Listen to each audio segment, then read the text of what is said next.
Hey guys, Adam aka askcsradical here, and thank you for checking out this episode of the VCR Podcast. For more content, you can visit our Instagram at vcr.podcast. If you are looking for a video version of this podcast, you can visit my YouTube channel at csradical. And if you are coming from the YouTube channel looking for an audio version of the podcast, you can check us out at anchor.fm/VCR Podcast for all available platforms. Thanks for checking us out, guys, and let's get on with the show. You have entered the realm of the VCR Podcast with your host, Vish. They're just bastardizing our childhood and the classics. Chris. Nintendogs drove me. It's what makes me want to hurt people. Radical. People in general still bitch about everything. It still doesn't change. Let the podcast begin.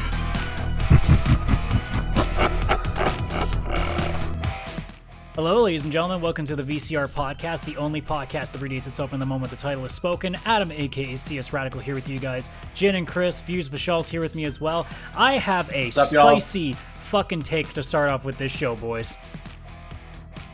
All right, let's go spicy like a spicy chicken. But before I do Wendy's. that take, we have to stop the podcast because we have to stand for the national anthem. So everybody, if you would just take this moment to stop with me and...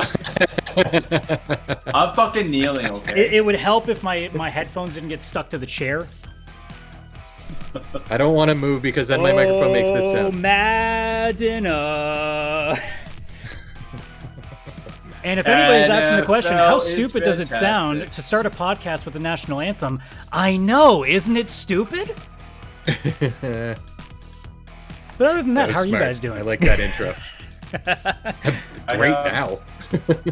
I have no problem with the national anthem being played at sporting events, but what I think is ridiculous is that people are ostracizing the reaction to it, because you said one day, Adam, when Colin Kaepernick started doing it, it's a song.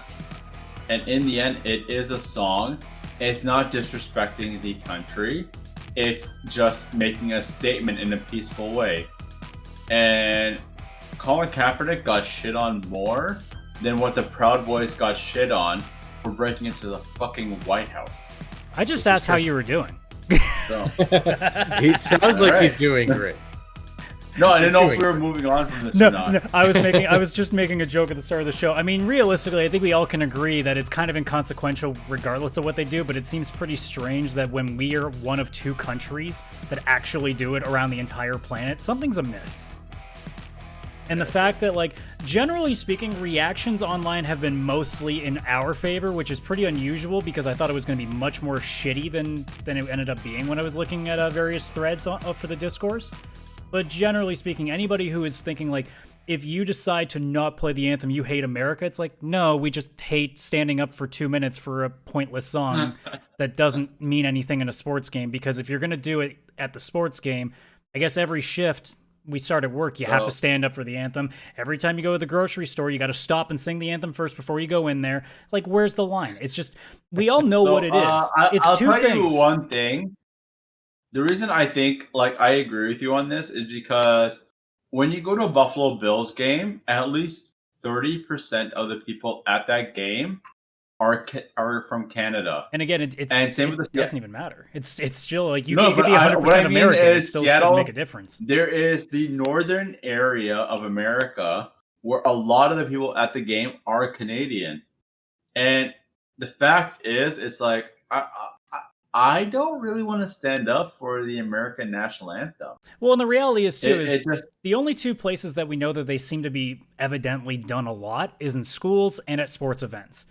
And doesn't it make sense that if you want to indoctrinate a population to be nationalist and follow their country, it's you get them young and you get them where people are drunken at their lowest IQ levels?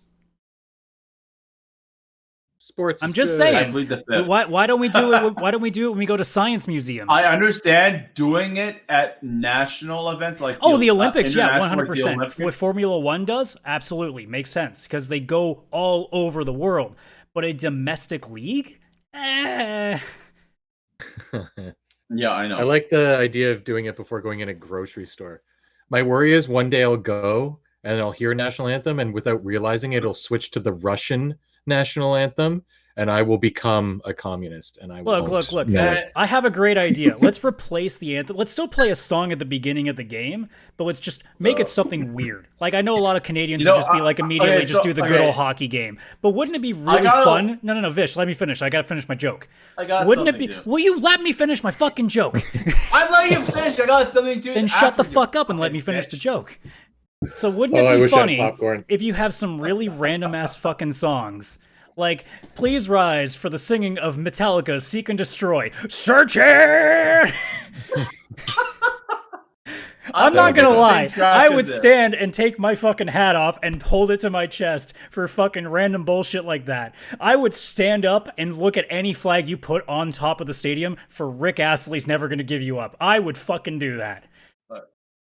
So if they want to do a song at the beginning of the game, let's do it. But make it fucking weird. Or make it funny. So no. Okay, or Team America. I had this talk with my family about this. That really the national anthem for a lot of countries isn't really the country song. So, for example, for Israel, the song that people know about is Nagila Hava. It's that song Hava like Nagila. Hava. Yeah, Hava Nagila. Hava. I love how you pronounced the song right and then proceeded to sing it properly. No, but I mean, like, it's like that's the song for Israel. For Italy, it's the one song from The Godfather, Tarantella. I believe that's what it's called. Like, dun, dun, dun, dun, dun, dun, dun, dun, dun, dun. So for like, Canada, it basically Italy, is the Hockey Night in Canada theme. Okay, done. No. Okay, either that or you'll have to excuse me. I'm not. No. It's definitely Hockey Night in Canada. There's no question. I don't know. Chris, what do you think? Okay. But it's like I mean, as a non-sports fan. But no, if you're playing like the song that Canadians associate the most with their country, it's that.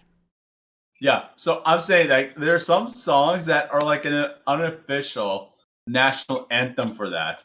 And like for India, there's two of them that I can think of. Like you guys wouldn't know that, but I'm just saying like there's certain songs that's like I don't want to say anything for risk of not being racist anyway, so go right ahead. Okay, no, that's fine. No, I'm saying there's some songs that are like they're almost like an unofficial national anthem. Like for England, for example, it would be London Calling by the Clash. That'd be pretty sick, I'm not gonna lie. Yeah. I hope Japan would just be some weird anime bullshit. That's all. I just want some fucking weird anime like OP song. I'm good for that. But anyways, that was. Yeah. I figured we should have fun on an intro for once. So yeah. I did a little bit there. I didn't tell you guys about it. Change the national anthem of Canada. I knew Vish would at least like laugh his ass off at the idea of me replacing "O Canada" with "O Madden'a." Oh, Madden'a. That'll definitely be a shirt for. That'll be one of Vish's shirts if we ever have enough fans for merchandise. Also, it'll be Vish saluting with a flag of Madden's face on it. Also, another hot take. I thought it would be fun to party with Rob Gronkowski with Gronk. I want to party with Tom Brady now, man. That sounds like shit. That's not a hot take. That sounds like fun. Yeah. Yeah. I mean, if you asked me right now, what would I rather do? Sit in a cold ass fucking apartment or go to Tampa Bay and parade around on a boat? Well, you kind of pulled my leg a little bit. I'm on a boat. I'm on a boat. It's like I am okay with being T-Pain. Wait, no, Tom Brady beat Patrick Mahomes pretty badly. I guess he's T-Pain right now. Oh. But anyways, other than that, I'll ask it one more time. How you guys been doing? Fantastic. It's cold outside. I had a little bit of a rough week last week. Why would you go into depression when we just had fun for 10 minutes? Fuck you. Bitch, you asked, and I'm bluntly honest. You could have lied. You could have lied. I constantly lie on the show and say that we're friends, so I mean, it shouldn't be hard for you. That is true.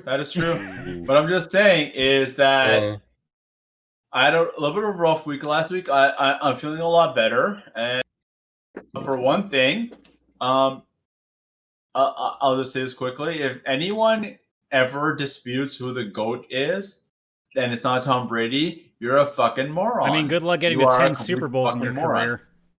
No, it's not only that this time. He beat Drew Brees.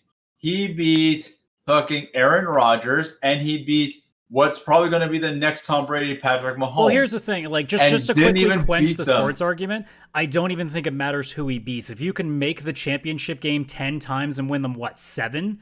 You win 7 out of 10 championship games. You have a winning record in the most stressful and important game of your career. I think that already puts you in a good spot if you got to do it 5 times. This time, though, but it's 7 out of 10? Like, I thought the 2017 Super Bowl against Atlanta was like, okay, Tom Brady's the GOAT. There's no debate now. But this time, it was like, he destroyed. You know how Kansas there's certain City. players that just automatically get into the Hall of Fame because they just ramroll with championships and trophies? Yeah, that's Tom Brady at this point. You can't even argue stats. It's just literally, I have 7 rings and 10 Super Bowl appearances. Fuck you. I'm in. Yeah, if there's one guy who should have his waiting period waived, it's him. But enough sports talk. It was Yeah, I know. just like, Thank you. The one sport that I don't follow and I'm just forced to because if I turn on sports radio for more than 5 minutes, like, Tom Brady is the greatest. No, like also it was a terrible game. I just thought it was hilarious of how. I mean, if you were a Buccaneers fan, it probably wasn't a terrible game. Yeah. The pizza, wings, and go nachos are probably tasting extra fucking spicy in that show. So I got. God, I missed all those things. Like I don't have a lot. Again, I've had a rough. Yeah, week, let's so go I on to the high really score of the week. done So much. Vish, I'm gonna end it because I'm reviewing Trails 4 because I have a lot to say on that. So I'll hold up the back end. Okay, Let's go in so, order of VCR. So I've been the only game I've been playing lately is Brick Breaker. I hate myself and Hashtag I've already fuck Brick Breaker. yeah, literally I Type wish it it was in a chat. hashtag. And then I've been watching Avatar: The Last Airbender as well again. I understand now like why everyone loves this show and why everyone like is like it has like it's not even the fact of the story behind the show. It's also Chris, that cork pop was amazing. I know, it's not right? All right, That's one of my AD, favorite Mr. things with this ADHD, bottle. get back on topic. It's not even the fact of like the whole thing is that this show is like has a great storyline and everything. It's just the relationships between the characters and the dynamics. It actually makes the show very relatable because it's make me realize again in life it's like it's not about like what happens, it's about the relationships you build with the people that really matter the most. And really I guess it was just a reminder. I'm really enjoying it. I'm kind of nursing the show because I don't want to like just finish it. I actually want to enjoy it and absorb it because it seems like something that you can actually watch every few years and just be like, hey, you know what, this was awesome. Let me rewatch it again. Yeah, no, I said it before we started the show that like a lot of people look at Avatar similarly to how like our generation would look at like Dragon Ball or like Inuyasha or Sailor Moon, Pokemon. Like Avatar is really like the next generation up from us. Like that's their version of Dragon Ball Z and shows of that ilk that you kind of grew up with. Like because Avatar I think was pretty big on YTV here in Canada for a while. If I'm not, it was either YTV or Teletoon because that was like the two places to be. I think it was that point, YTV. like, it was. I think it the was. late 2000s, and I was a little out of the animation scene. But it's like I think it saved the animation scene in general. Oh no, it didn't save anything. Like the animation scene, like it depends on what you're looking at. If you're talking here, I mean, I couldn't tell you because I mean, anime's always been in this weird world. But I mean, in terms of Japan would always be fine. Like they never really go away. Yeah, in America. I mean, to not go too deep into it, I don't know if it necessarily saved anything in America, because, I mean, we really didn't get too deep into animation in terms of Japan stuff until, like, really the last, like, 5 to 7 years when Crunchyroll and Funimation really started to make a push. And all of a sudden, like, anime is pretty basic television watching now for nerds.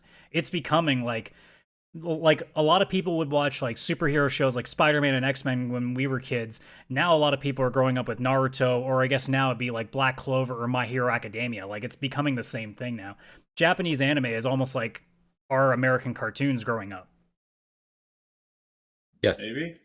So I will go with my highlight of the week because I want to make sure no one suffers through this the way I did.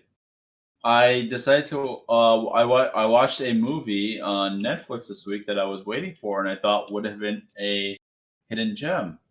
And it turned out that while it's very early in 2020, it is the worst movie of the fucking year. You mean 2021? You know what I meant? Yes. So it's a movie with Zendaya and John David Washington. Is this the one that you were telling us about the last show or something? He was saying he heard it was. No, bad. I don't think so. Yeah, wasn't there a show that you said last week that you heard that was or a movie that you said you heard was really good, and I was like, be careful.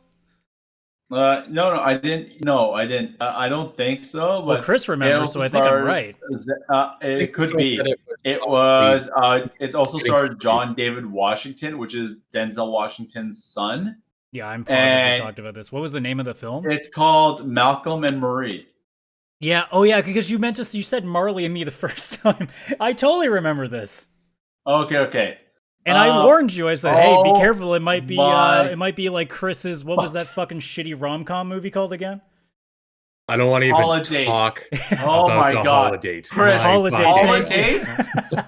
Holiday is the Winter Soldier compared to this movie. Is the Dark Knight compared to this movie? Chris, don't How? tempt Chris to watch this just How? to prove that Holiday was worth his time now. God! Like, it was literally a 1 hour, 45-minute argument of a couple the entire time. Like, So it it was real really life. was two people. So I was going to say, so it's reality. No It wonder you was hated you it. 'cause watching reality. We're trying to watch movies to over- escape reality. Like, Holiday was kind of like had his like enjoyable moments at times. No, I don't it know, did Chris not. sounded Fuck like he you. didn't enjoy a bit No, of it. it did not. You take that back. Oh my Enjoyable God! moments, my ass. Like, while Zendaya and John David Washington acted well, it was the most like there was literally no substance. It was literally just two people arguing the entire fucking time. So what you're saying I is it felt- should have just been called bitch, bitch, bitch. And I was like, bitch. I'm saying this, and I podcast with the both of you. There was too much swearing. No, I don't believe you. That I won't believe. Yeah, coming out I don't of your believe mouth. that oh either. my God.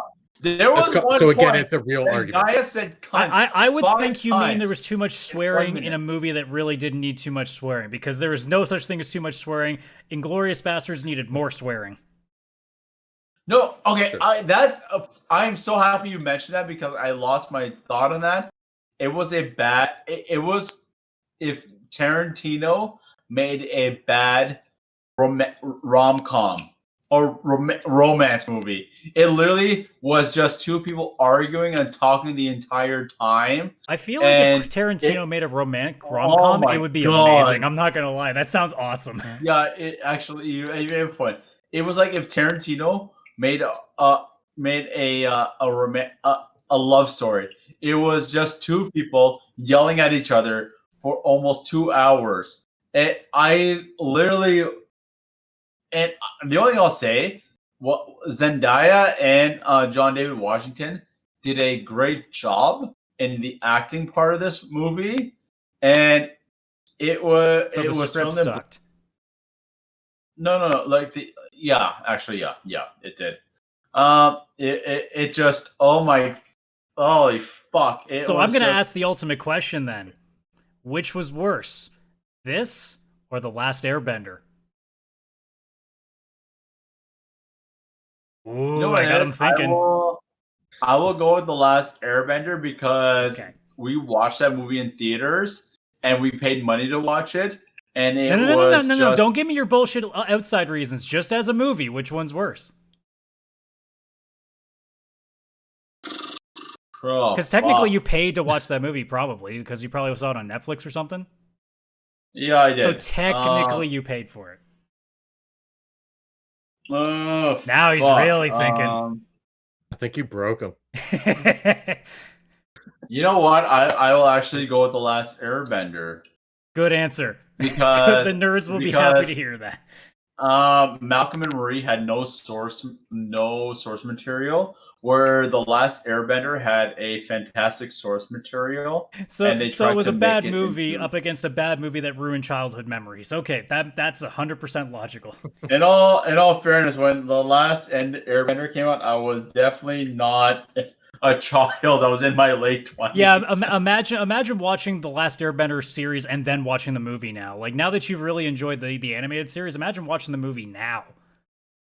Oh, fuck. Imagine being a parent and you're not into movies or cartoons or anything very much, and your kid's like, oh, I want to go see Last Airbender, and you go and it's like, from the person who brought you The Sixth Sense comes. It's like, wait a minute, what are you fucking talking about? I'm not bringing you to see this movie. If my niece forced me to go take her to the movie for this, I would do it. Well, you wouldn't know the movie was bad then. I think I would need to watch the Dark Knight trilogy or the Avengers saga just to like drown myself. I love the logic. It's like, in order to destroy that memory of that one movie, I need to watch 10 years worth of Marvel movies just to balance it out. But oh my that's pretty god, Malcolm, that would be like saying, Marie, look, I really hate this one Nicki Minaj song, so in order to do that, I'm going to listen to the entire Beatles discography. That's a good discovery. I mean, it's a good analogy. Well, you hate the Beatles. Though, I don't hate the Beatles. I respect the Beatles. I just think most of the music is not that good. Okay, but Malcolm and Marie is so far for me. I don't see any foreseeable future where it gets trumped. No pun intended. That we don't speak of him anymore. It's not a pun anymore.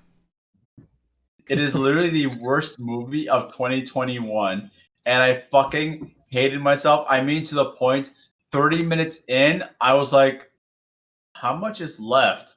Like, it could have been a short film of 15 minutes, and it would have had the same effect. I can't wait though, guys. We're gonna single-handedly get a movie onto Netflix just to make it worse for him. We're gonna get Brick Breaker the movie out in theaters. We're gonna do it. IGN had that thing where they had Tetris the movie on April Fool's one time. Tetris is still legitimately being considered for a movie, I think. Yeah, it is. How's that possible? It isn't. That's why it's stupid. No, guys. Of course it's possible. Adam Sandler made Pixels. Come on, guys. The Emoji Movie exists. They can make anything into a movie if they really want to. The Emoji Movie. It's literally the emojis in your phone. So don't watch another movie. Just watch The Last Airbender and hate yourself more. What I'm learning is that most of what you say, Vishal, we should just avoid everything you do on a weekly basis. Because it's always a horrible movie or Brick Breaker. No, listen. Look, Vish. I'll just get your phone and pull up Google Maps and find the lie, because I think Chris gave you the best truth right there. No, I'm telling you, is just like I thought, you know what? I loved BlacKkKlansman, and Zendaya is a very talented actress and artist. That should tell you everything too. He'd rather watch a movie about that has to do with the KKK than he would want to watch a movie about Zendaya arguing with some other dude. No, dude, I'm telling you, you watch BlacKkKlansman. Oh, I know, I've seen the movie. It's the irony of that of the statement. No, that's only because there's the fucking, like what I was saying is like with stuff like BlacKkKlansman, that shit was real and it's relatable. But anyways, that's been my weeks so far. It started off depressing and with a lot dealing with a lot of continued on with shit. More stuff that made you angry. Good.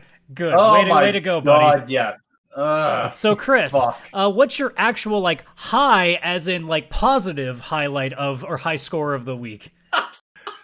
Oh, I mean, everything I've done, I've enjoyed this week. So we already win. Okay, show's over, guys. Thank you so much for checking out the VCR podcast. We got some good vibes going on in the room. Let's stop it now before it's over. So in the last week, I finished Story of Seasons, what I consider finished finally. I had a baby in the game and I was like, and I am done. There we go. Took me to year 3. I finished Tetris Effect. I just wanted to play through all the levels in that journey mode. Didn't take too long. It got really fucking hard at the end. Holy fucking hell.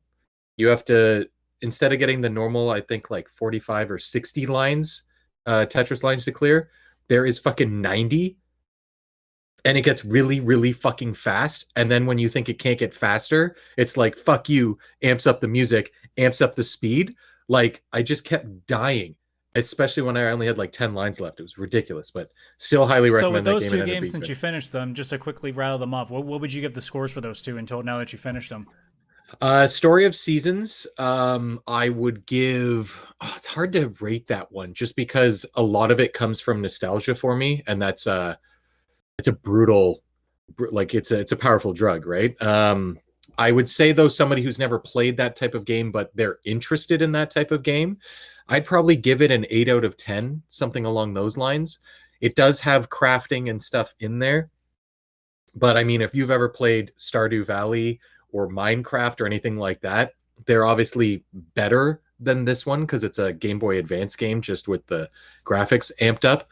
So while I think the game's fantastic, I couldn't give it a 10 or anything because there are games that do it better. It almost seems like it'd be better off if you want to try something like that for the first time. Go start with Stardew Valley or something. Yes, especially since it's $16 and this game was like 50, I think, That's $49.99 Canadian. But still a fantastic game, and I enjoyed it. I just got to the point where I got burnt out, where I was like, okay, I'm at the point in farming where I'm just trying to get my wife to have a kid, and the only way to do that is get married, play the game for 30 days, and then she gets pregnant, play the game for 60 days, she gives birth, you look at your kid, you save, you turn off the game, you never look at it again, you're done. That's what I did. You're becoming a deadbeat dad. All right.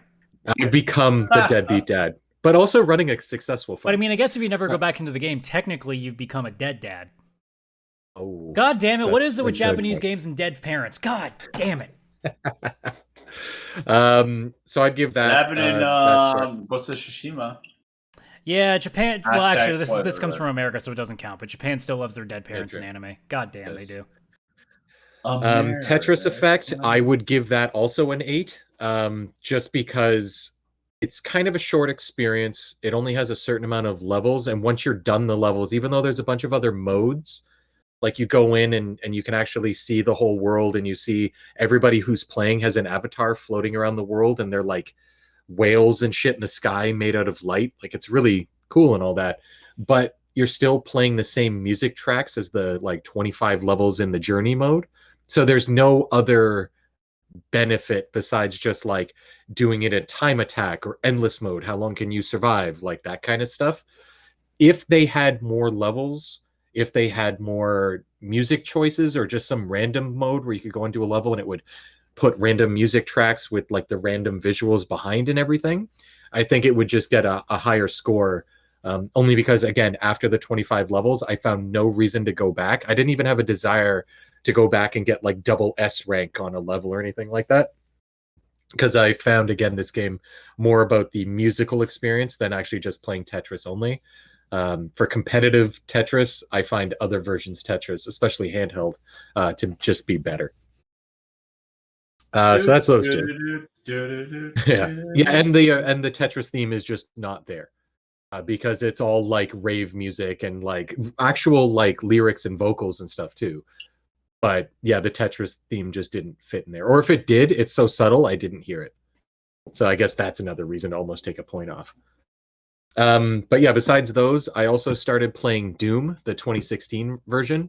I'm not going to talk about that as my highlight this week because I'm probably going to save that for next week.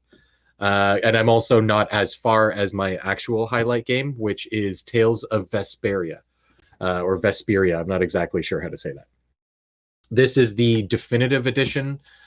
This was, I think, a Tales of game that was released on Xbox 360. Microsoft actually managed to get a JRPG made specifically for that console because they're trying to get into the Japanese market. I had never played this one before. I've played Tales of Zestiria, Tales of Grace's F. I feel like I played another one too. Oh, Tales of Symphonia. So I've played those ones.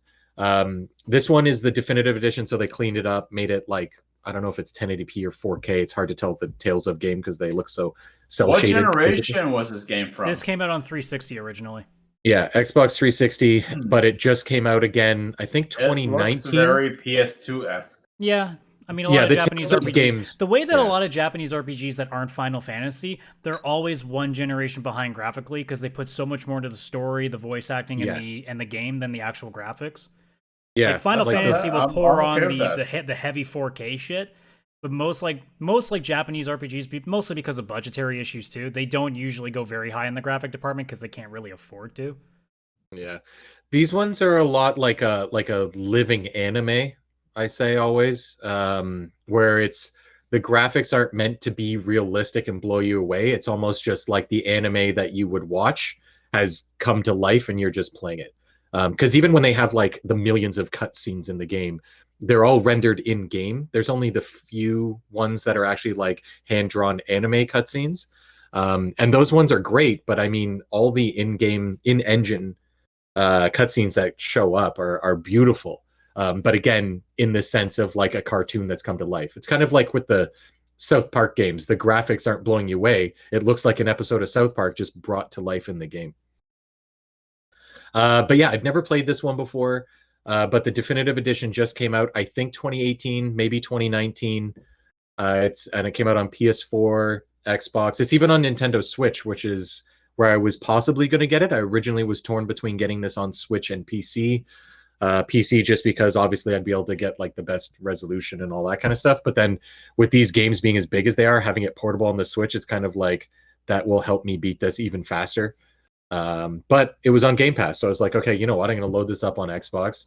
I wanted to play this and Dragon Quest XI. This one only because it was on Game Pass earlier, so I assume that means it'll disappear from Game Pass eventually earlier. So I should probably play this one first. I thought this would be something I just kind of play in between other games because I have to beat like so many games a month and everything to keep track with my goal and everything for the year. Oddly enough, this game has kind of like absorbed a lot of my life just because, as I mentioned in the Discord talking to you guys and anybody else who's been in the VCR podcast Discord, That you should it's join. like, pardon? That you should join. Yes, please. Please, everyone, just go immediately. It's just like I turned it on and it was like going and visiting an old friend. And it just like I had a smile on my face. It just made me feel all warm inside. It's just that type of game where the Tales of games haven't changed in so long. Like I played Symphonia, Vesperia, Tales of Graces, and now this one, and like they're all the same game. The engine changes a little bit, but not that much. The characters are all different, the location's different, the story's different. But I mean, they all have that same charm, the same approach, the ridiculous JRPG fucking tropes and stereotypes. Oh my god. The amount of times that like somebody will see somebody walk by and they'd go, oh, is that him?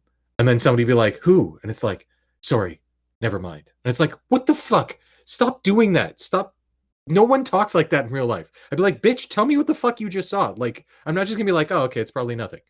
Like, oh my god. Also, like a girl who's a very attractive but wearing a lot less clothes than the other girls in the game, and they'll talk like, "Oh my."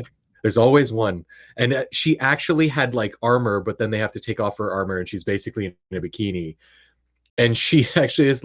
I think he was like, "Why do you wear that armor? Like, what? Why were you wearing that before?" The main character, and she's like, "Because look at my skin. Look how nice and clean and unbruised it is." And it's just like zoomed in, but she's leaning over, and it's just focused on her tits. And the guy's like, the main character actually goes like, "I'm afraid of looking because I'm worried where my eyes will go on such a beautiful girl." And it's like, man, see, that's when you just be smart enough to be like, "Yes, you're right. Your skin is actually quite gorgeous." Yeah. Oh my god. And the voice acting's fantastic. The main character that you're seeing on the screen now is voiced by Troy Baker, for example. Oh, is it actually Troy Baker's actually doing a Tales game? That's cool. Yeah, and just like I mean all the Tales games, they have the ridiculousness of what they're saying, but the voice acting is 100% just like fantastic.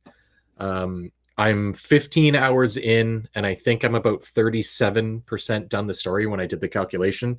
I looked at a walkthrough and saw all the major areas, figured out which ones I finished checked how many were left, and I was like, okay, I'm a little over a third of the game done, and it took me about 15 hours, so I'll imagine I'll be about 45 hours to finish this game.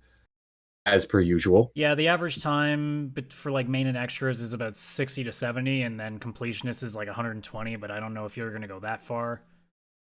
What are you at got right the now? platinum He was at 15 hours for when he just trophies. came back in. Yeah, 15 hours and only 3 achievements out of like 50. That's another thing that drives me mad with these games, because there's a trophy or an achievement for find every item in the game. Find every armor in the game. Visit every save point. What was the one PS3 Final Fantasy game that our friend Brent he was trying Final to do Fantasy all 13. of them, and he could. The one he did, but the game didn't register it, and he got so pissed off he returned the game. Yeah, well, he traded it in a movie. Yeah, that's. I feel that pain, because Tales of Grace's F on PS3, I got the platinum for that game, and it required you to beat the game almost, I'd say, 2.5 times. So you had to go through the whole game, which is already like 60 hours, getting all this stuff. Then you have to play through the whole thing again. You have to reach level 200. So if you ever think getting to level 99 in a game is ridiculous, level 200 is a lot further off. Holy shit. You have to look at, like, throughout the game, it'll tell you to hit like the select button, whatever that's called now and on controllers, to bring up like a little cutscene where it's just some dialogue between the characters. There's an achievement to get every single one. But the thing is that they're so easily missable, because you'll see one pop up, you walk through a door, and when you walk through the door, that little cutscene is gone. Did you say? You can never did see you it. say get a trophy for talking to every character in the game? No, for listening to every cutscene. So throughout the game, I don't know if it'll come up in the video. I saw it's come up a couple times. It'll show the select button, or like a little image in the bottom left-hand corner. If you hit the select button, it brings each person's portfolio picture up, profile picture, and they have a conversation about what's happening in the game. It happens every time you walk through a door, or like somebody says something, you Basically, meet a new he's having to character, get a trophy you see a new for enemy. making sure that he experiences every little bit of dialogue that's in the game. Yes. Okay, that's And exhausting. there's like something like 400 of them or something. And if you miss one, you don't get it. And I've already missed one. I saw it. And I that's walked why through a I door, don't go and then for I couldn't get it to come achievements. back. I go for achievements in games where it's realistic. This game requires you to get every title for every character, which usually means to not just max them out, but go and do every little bit of weird thing that they can possibly do. There might be a mini game somewhere, and you have to go and win at that mini game, and that person will get one title. They'll max out their fire attacks, and they'll get like Fire Master as a title, and you have to get every single one for every character just to get one achievement. Okay, they don't even seem to have their own. This sounds like so unnecessarily difficult. Yeah, achievements. Achievements, yeah. Like, It's extremely, it's not, I guess it's kind of difficult, but it's mostly time consuming. When I platinumed Tales of Grace's F on PS3, it took me 220 hours. Yeah, It when you're was also trying to platinum ridiculous. a JRPG, you're asking for trouble. Yeah, it's so I'm not going to do that here. There's no way. I have too many games to play to worry about getting every character level 200. I'm going to try and do every like side quest and stuff, because I love the bits of story that it adds. And, you know, do as much extra kind of cool stuff that I can. Every time I see a cutscene, one of those dialogue cutscenes, I listen to them, I watch them. I think they add to the story a lot too, but I'm not going to hunt for the achievements on this one. I love myself too much. Well, like comparing it to other Tales games so far, like how are your thoughts on this one compared to like other ones you've played? My favorite one is still Tales of Graces, just because that was the first one I ever played. And this is it, by the way, the dialogue.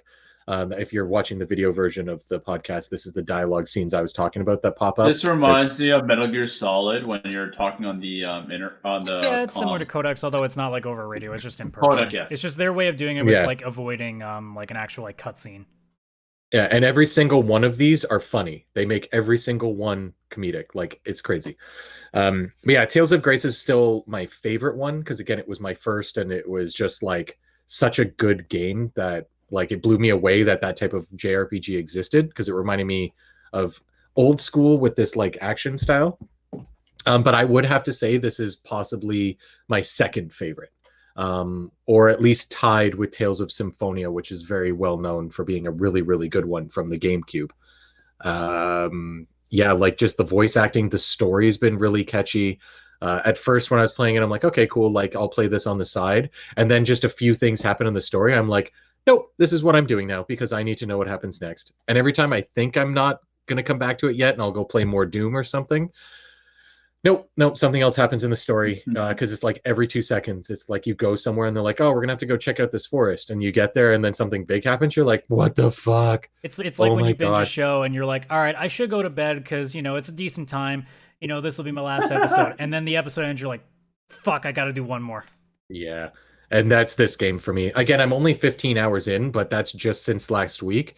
And I only get to play in the evenings sometimes. So it's I love it. But yeah, like the graphics, the story, the music, as always, is so fucking spot on.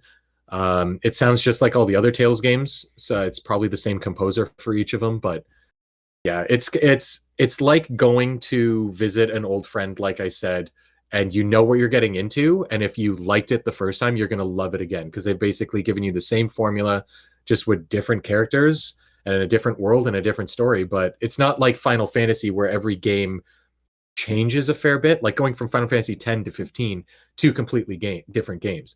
Going from Tales of Symphonia, which was a GameCube game, to this one, it's the exact same game. Same idea. There's an open world. Was there anything battles are the same. Was there anything before, like in between? So in between, yes, there was Tales of Graces and Tales of Zestiria, Tales of Berseria, I think is how you say that one. Those were all in between those ones. Were they more like side missions or were they full games? No, they're all their own. They're all their own stories. Oh yeah, they're all their own stories, full games. They kind of just have one come out once every 3 years, 4 years, I think. But again, they're not having to worry about changing the formula. It's you go out of the city, you're in the open world, you get into a battle, they all look the same. They're kind of linear where there's not too much exploration in the dungeons, but there's enough that you can go and search for chests and stuff. Yeah, it's just if you like a Tales game, you're gonna love this. Like it's the same thing. They've just got better voice acting and slightly better, faster graphics and whatnot. Higher resolution, but the music, the character development style, everything, it's as it's always been, and they've just consistently been so good. Consistently. All right. Yeah. Well, then I guess that leaves me. So I've been talking about Trails of Cold Steel many times on the show. I talked about 3 way back when at the beginning of last year. Now I'm talking about 4, and 4 is now officially in the books. That was about 120 to 130 hours, just based on like estimating because there was so much downtime where I've had the thing on. I'm just wondering one thing. When you actually finished it, like fully finished it, did you sleep okay, or did you like have some like trouble sleeping afterwards? It was an actual finish. So unlike 3, where it leaves on a really heavy bit, 4 ends. 4 just ends. So I'm good. Okay. So it was like Endgame compared to Infinity Ward. Yeah, like I basically finished Endgame. Well, in a weird way, just to even go further in that, I almost feel like to explain it in 2 different terms. So if you are a JRPG fan, the Trail series has almost become what would be the equivalent of Final Fantasy 6 to 15 all being one intertwining story. And to outsiders, Trails is, in my opinion, the MCU of video games without being different licenses coming together. Huh. So I'm not going to just talk about Trails of Cold Steel 4 in a review. I'm going to talk about the entire arc because talking about the final of 4 games seems weird if I talk about story elements. So Trails of Cold Steel 3... Or Trails... Jesus. I'm already screwing this up. This is how bad it is. Trails of Cold Steel as a whole, the entire 4-game series, is a series of JRPGs that is a part of a much larger world that started since 5 games previously in 2 other series they've done. So, like, you could say, like, Final Fantasy... Like, it's the equivalent of saying Final Fantasy 7, 8, and 9 were a story, Final Fantasy 10 and 12 were a story, and now I just got Final Fantasy 13, 14, 15, 16, or something like that. So it's all one big-ass story. It's just been told with different sets of characters in different countries because it all takes place on one planet. And I think, like I said on another podcast, it's only like in a 5-year span sort of deal. So it's one of those stories where... Which is crazy. it's almost anime bullshit to the extreme, because the entire story setup seems to be like, here's a bad thing that happens, but actually it was just a front for this real plan that we have. But actually that plan was just, it's like Metal Gear Solid level storytelling in terms of its like pull arounds. Because legitimately, there is something that's going through the entirety of the Cold Steel series of this big plan that this one group is trying to do, and they completely abandon it towards the end of the game. And you ask them about it, and they say, well, actually, this has been part of our plan all along. We're just working on this plan instead. It's like, God damn it, Japan, stop! So many plans. But yeah, this is technically the 9th game of this story they've been telling. It's just the 4th of this specific arc that they've told. And it's now over. I'm more than satisfied with how it ended. So for those, it felt complete. I got everything I wanted out of it. Almost every loose end was done, and even loose ends from previous games outside of Cold Steel were even done. There's literally a marriage proposal from a couple that existed in the first game of this 9 set. So there's like stuff that they pull from all these games that just kind of get either added onto or completed.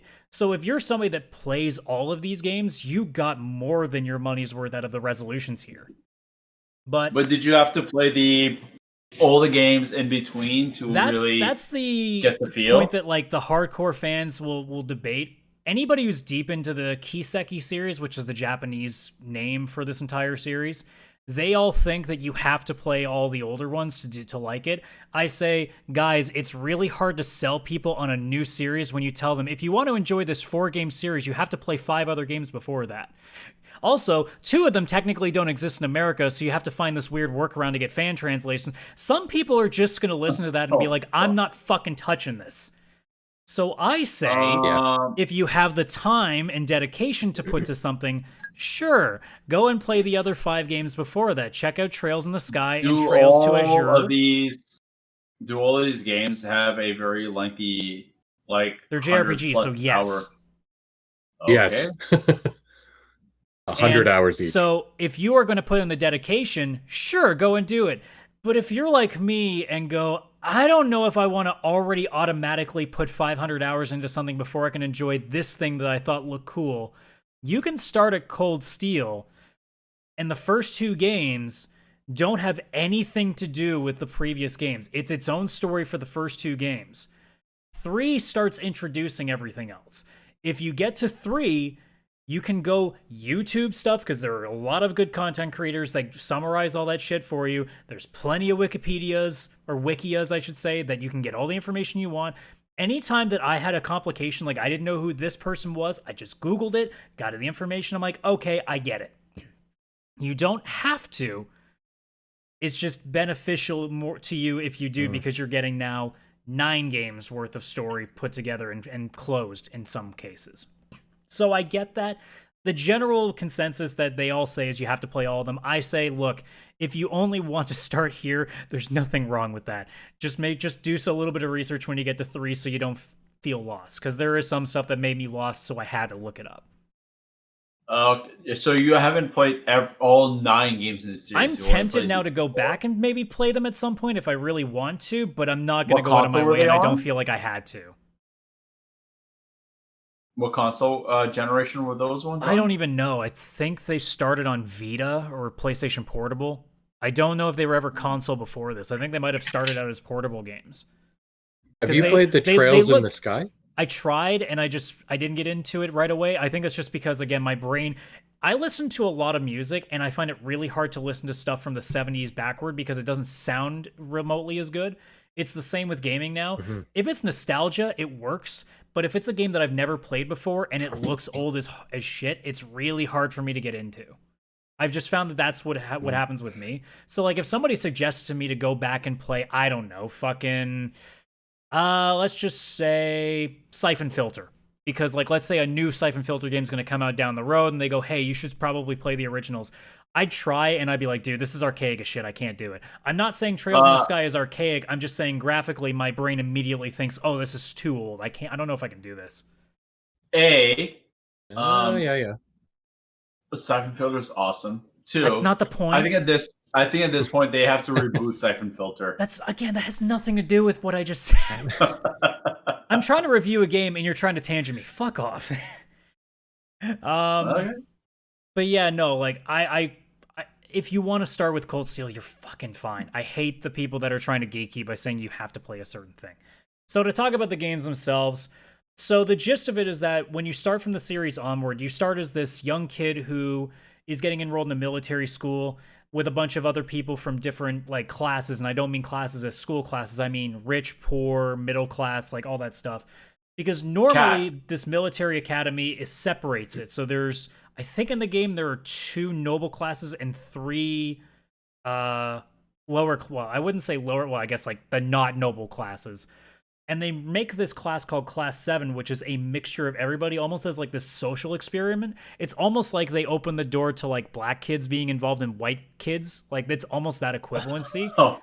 Because in this game, at that time, nobility and the lower class were not ever together. It was very similar to like what you would say racial inequality was back then. So the game starts out with you dealing with all this, you know, figuring out how to get along with all these people. Most of the first game is just character like building. It's just getting you to know, because I think like it starts with like 10 or 11 and expands as it goes along. So it's trying to get you involved in the world first. Game 2 comes along. Now it starts to be more story heavy. Now it starts to get into a real like villainous arc. You really have some people you want to go beat the shit out of, and that's fun. And then 3, weirdly enough, 3 and 4 are almost mirror images of 1 and 2, because 3 starts off the same way, except you're teaching another class of people getting brought together for the first time. So you're almost now in the background as you watch a new set of kids go through the exact same thing that you went through in Trails 1. And then 4 is the same thing, which is now what we're looking at. This is what I finished. Or again, now you know everybody. Now it's time to fucking wreck shit. Now it's time to get serious. Because every time it always works the same way. 1, you start at school, you go on trips, you go on field trips like it's the magic school bus, you take care of shit, and by the time the game ends, you start seeing what's opening up into being the real story. 2 comes out, you get to go around the world however you want. I mean, some stuff gets opened up later, but like 1 is very specifically, you're going here, and you're going here. 2 goes, you want to go here and do some stuff, do some side stuff, you can go here if you want, you get more freedom in 2. 3 does the exact same thing. You're back at school, you're learning everybody, you only go here, you only go here, you only go here. Opens up the big story for 4, and 4 is the same deal. You can go wherever the fuck you want that opens up and just have freedom. By the end of the game, you can go to every place that's on the map. They all constantly evolve to some extent. Some of them offer new side missions. Some of them just are different dialogue things you can see. Like, because I've said it before, the NPCs in Trails are fucking almost as important as the main characters. You can get really involved with the NPCs and what they're doing, because they're dealing with the wars and the fighting as much as you are. There's relationships that get built. There's marriages and relationships that break over these things. Like, there's such an evolving... It's not just you and your small ragtag like group of idiots that's evolving. It's the entire planet around you that's evolving. So no matter where you go, something's changing. If you go somewhere else, they're talking about the current thing that's going on. There's always something in motion, which is why I think it's really easy for me to get into this, because there's never a shortage of something going on. Even if it's just reading NPC dialogue, there's something. And I think that's what's so engaging about it too. It's not just, hey, here's the big story piece, go grind for 5 hours, come back for the next story piece. It's, while you're grinding, there's also a bunch of shit going on at the same time. So that's getting you the primer. So now we're just on 4. I said earlier on several episodes of this podcast, I fucking cried. I think I cried a total of 3 different times in this game. I legitimately wanted to punch my fucking screen twice, especially towards the end where one specific thing happened that made me go, oh, fuck this guy. I'm going to kick his fucking... I wish you had a dialogue choice to kill this motherfucker. Like when you play Mass Effect 3 and there's a certain character that the good guy Shepard wouldn't do anything, but the renegade Shepard is always the right decision, even if you're good guy Shepard, because you want to kill this motherfucker so badly, and you do, and it's so satisfying. I don't get this option in Trails 4, so that's my one problem with this game. It's they don't let me kill this piece of shit. That's about it. But in terms of the entire story, my God, it was a roller coaster, both in terms of emotions and in terms of, oh my god, this is amazing, to oh my god, I'm fucking so mad right now at this. Why can't you just keep on target? Because I said this before, I love that they told a good story, that you're this young school kid, especially in the first two games where you're still kind of almost in training. You're a soldier in training, essentially. And it's like, look, you're fighting all these battle-tested adults. Of course you're not going to win. But now I'm in the last game of the series, and for the first half of the game, it's like, look, you're strong, but you're not strong enough. And then at the second half of the game, I'm strong enough. No magical abilities that happened. I didn't find some new set of powers. I won because the power of friendship was stronger this time, guys. It was such typical anime crap. I'm like, I hate this.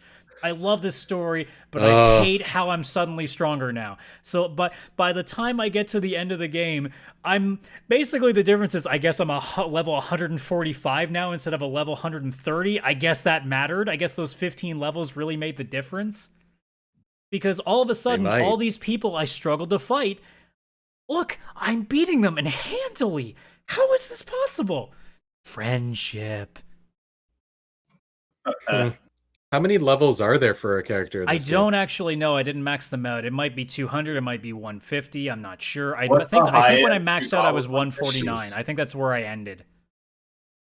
Because the game carries over the levels. You do get leveled down compared to where you end a certain game, but it still puts you at high. Like, you don't start at 1 every game. They definitely put you like higher and higher as the default position to make it seem like, yeah, you are stronger than you were in the past. So I like at least that's a theme that they keep in.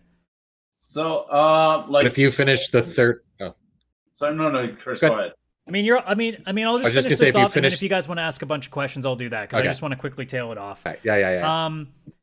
Everything by the time this arc has been over was ultimately satisfying. The ending is dumb because it puts the most. By the way, the ending is only dumb because it's legitimately what the main character would do, and anybody who plays the arc will go, "Fuck, of course he would do that shit." But then the game decides to be like, actually, if you go back and beat this boss again, we'll show you something different. And then it unlocks the actual ending, which was much nicer.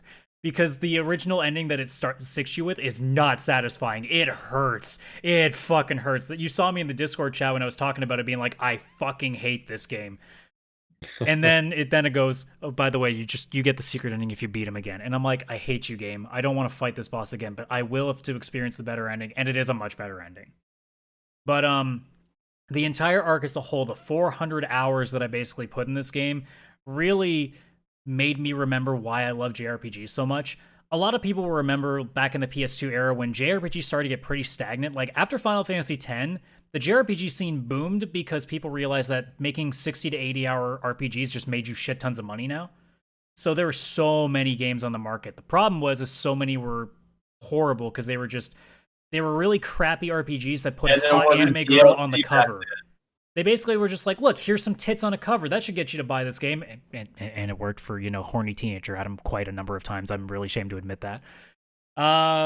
So yeah, for a while, JRPGs just sucked for a while. There is a good portion where JRPGs, like, if it wasn't Final Fantasy or like really just Square for the most, there wasn't a lot. And then Persona came along, and suddenly people are like, holy shit, this is what JRPG should have been. And now I would say Tales, or not Tales, well, I guess Tales is still pretty good in Chris's eyes. Yes. But Trails, to me, has become the new Persona. Not to say that Persona isn't still king, but Trails has become that new gem that people are starting to catch on to that is making Final Fantasy look like crap. Because Persona took the core gameplay of Final Fantasy and made it better. Trails took the massive storytelling and world building of Final Fantasy and made it better. So Persona you go to for the game, Trails you go for the story. Final Fantasy you go to remember what it used to be. That's basically Final Fantasy now. That's why we're all crossing our fingers that 16 doesn't suck. But yeah, to give it a score, and then I'll let you guys ask whatever questions that you guys want to go through on it. Trails 4 is not better than 3, so I'm going to give Trails 4 the 9, because it was not better at 3 because it didn't do the emotional. Like, it made me cry a bunch, but I didn't leave Trails being like, man, that was amazing. There were enough little things that kept eating away at me that just kind of it made me just be like, this isn't as good as the last one. This is totally giving me the end game versus Infinity War. See, it's the opposite for me. I fucking love Endgame more because I love my fan service, but Trails is anime as fuck and is always fan service. So the weird thing too, Trails 1 and 2, when you if anybody ever plays them, they almost kind of make the kids act like actual kids. So it's a little bit weird when a little bit of fan service comes in. Trails 3 comes out and they overhaul the graphics so they look a little bit more adult. And all of a sudden, so much more fan service happens. It's almost like they went, okay, we don't look like we're pedophiles anymore. Let's fucking start grabbing titties everywhere. Literally, one of the first time you see a new villain in 3, the first thing she does is immediately grab some other villain girl's tits. That's like the first thing she does. And I'm like, oh, you are the most anime character in this game right now. Why weren't you? That's why she's a villain. Why weren't you talking about this a lot more during the fucking rant about the game? Because it's not rant worthy. But that's the one strike I can put against the game for some people. If you really can't handle anime bullshit and you don't want to get too heavy on the fan service, maybe this game might not be for you, because especially in the last 2 games, it really leans into the anime. It goes full anime because there is a lot more fan service. But yeah, 9 out of 10, still phenomenal fucking series. I'm so happy that I got a chance to play it, and good lord, I cannot fucking wait to play the next game. What would you give Trails of Cold Steel 3? Oh, 3 was a 10, without question. It's possibly one of my top 5 games of all time now. But yeah, no, I'm so glad to finish the entire series, and I cannot wait for the next game. And because apparently it's a bridge between this series and the next one they're about to do, and apparently the next series is going to go full fucking new engine again, so it's going to be even crazier looking with graphics, because I already like it now, but man, I can't wait for an even bigger update to it, because it already looks pretty beautiful as it is. Also, Cat. Yeah, he woke up. He's been sleeping on my bed. Hold him up higher. We can't see the cat. There you go, Riley. You're famous. Yay! We finally got a cat on the show. He is purring so much more that I think he's seeing his own self on my laptop. And this is why you should watch the video version of the VCR podcast on YouTube at /CSRadical or twitch.tv/CSRadical, because you might get a cat on the stream. He's going to be here for a while, just sitting on my lap. But yeah, holy fuck, 400 plus hours of gaming in, and I'm so happy that I did it. And like I said, I might even consider going back to Trails just to get some of the backstory again and just maybe enjoy it more now that I actually know the characters. That was actually one of my questions, was what was your final hour count? Yeah, I mean, I know Trails 3 was about 130. Plus? Trails 2 is around the same. I can't remember because this was back on Vita, so it wasn't tracking the hours, and I can't go that far. I mean, I could go and re-upload my saves to find out. I imagine it's similar. I really do think 400 is probably a pretty good estimate. So this one was this specific one was 130 or something. Yeah, and I basically did everything I could without achievement hunting. I pretty much did every side mission that I could find. I did all the fishing. I made all the recipes. I played the Vantage Masters card game, which is their version of Gwent. Did all of that. Oh yeah. There were a bunch of secret bosses. I did all that. I basically did as much of the content as I could. So because usually too, whenever they give you the freedom to do stuff, when they put you in a free time section before a main mission, you'll see on all the pieces of the map, it'll say new. And sometimes that could just be new dialogue. Sometimes it might be a tiny little minor cutscene that you can see with another character. And then sometimes there's missions hidden around the map that you just got to go and find. So it does at least a pretty good job of telling you, hey, go here and just take a look around, because you might miss something. So I made sure to pretty much do whatever I could get my hands on. I didn't S rank every mission, or not S rank every day, because they'll tell you what your rank was. It'll basically tell you oh, you did everything and you did everything perfectly. Not every time I did it, but I did do enough in terms of its ranking system to unlock all the accessories that it would give you, because every time you get a certain number of mission points, it gives you accessories or orbs that give you special ability. Remember I told you guys about the guy who literally could evade anything, and if he hits if he dodged something, he would counterattack, and then it would double, and then that's what the orbs kind of are. They were extra stat things, almost like materia in a way, I guess. It would be an easy way to explain it. Yeah, I was gonna say it sounds like materia, but changed. Yeah. So like I basically did whatever I could find. Like I did not do any missions until I knew, or at least I felt like I'd done everything. So I got as much of that game out of as I could, and that put me around 120, 130. So yeah, 400 hours is probably a pretty good estimate for the entire series. Fuck. And it was well fucking worth my time. I'm gonna have to jump in there. Well, yeah, but you want to start from the ground up, so good luck with that. Yeah, well, the first and only one I own is Trails in the Sky. So yeah, where I the have to upside start. is once we console share, you'll have access to 3 and 4, and I can literally, because by the time that you are able to play Cold Steel, we'll be definitely out of the pandemic, so I can just give you my Vita TV with the 2 games. So Yeah, that's true. That is true. I will say too, the beauty of it being on console now, Vita, it runs really badly in major cutscenes. Like it frame dips a lot on the Vita because again, it's a fucking portable. As soon as it transferred to PS4 and now playing like 4 on PS5, no frame rate issues at all. I was like, man, this is I wish I could have done this for all 4. I would have enjoyed it more because it's very noticeable in the first 2 games when you play them on Vita. Oh, it's so noticeable. Yeah, I could imagine it would. I remember playing a Lego game on Vita and it was running at 15 frames per second. Oof. I was like, this is a Lego game. Oh, Did you see, the hell? as a side note, did you see the article that somebody got, or not Cyberpunk, Horizon to play on PC at 72p? Yeah, 72p. And it looked glorious. Horrible. At least 144p made it almost look like it was like a fucking pixel game, like you were playing Nidhogg Horizon Edition. Yeah. But that was still fun. Not gonna lie, I kind of want to try it. I know, Vish. Before you left, you were about to ask something. Do you remember what that question was? I think it was just more like wondering like what the like between the series, like how you like you said Trails of Cold Steel 3 was like your 10 out of 10. Yeah, it's definitely like one of my favorite games I've ever played for sure. Like I look at this like the way you're almost reviewing the Avengers series, like with let's just say Trails of Cold There's Steel. no Thor: The 2 Dark was, World in the series, just so you know. Just so you know. No, I mean the 4 Avengers. The 4 Avengers, like Avengers, Age of Ultron, Infinity War, and Endgame. I actually wouldn't even say there's an Age of Ultron. They're all like at least Avengers and up, like first Avengers and up in terms of quality. Okay, so it was like with this, like you felt like So what I think what I was wondering is like, do you have to play like essentially all 9 games in the series to really? I spent like 5 minutes talking about it. Did you miss that?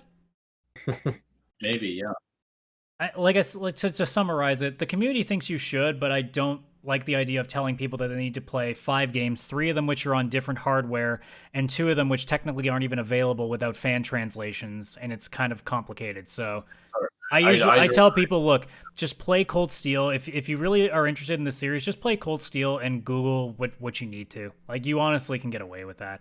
I know a lot of people that say that's bullshit, but it's like I was more than fine. So unless I'm just the one smart one that understood summaries really well, I don't know, but imagine that's what it is. Well, like for example, you brought up the Avenger stuff. The reason that I call this like the equivalency of the MCU is by the time you get to like a certain point in 4, you legitimately have half the roster of the Trails in the Sky characters and half the roster of the Trails to Azure characters as party members, and you make this massive group of people that you can like interchange with other people and all this crazy stuff. So it's almost like having like when you play like an X-Men Legends or Marvel Ultimate Alliance where you're pairing X-Men guys with fucking Fantastic Four guys. Like basically I'm pairing like the hero from like at the end of the game, the big secret final boss, they give you 3 parties and they give you everybody available. Just whoever you want to party, put them in. So I'm like, I've canoned it. I still put the 3 to 4 Trails 3 and 4 guys as one party, the Trails 1 and 2 team as one party, and then everybody else, which was a mixture of all 3 games, which were like main characters and side characters. I put them all together into the super like Avengers party, and it was fucking great because they were super OP and it was fucking fun. All the other 2 boss battles were like basic, and then I put them in, and I'm just like smack, smack, smack, massive magic spell, smack, done. It was so good. Damn. But like the scope of it, I can imagine somebody who plays all 9 games just being unbelievably overwhelmed by how much of a scope this game does, because they literally bring in every country that's been done in the series so far. All of that has a stake in it. All the characters, they're there. Like, most of the main cast from each of those other series are there. A bunch of side characters show up.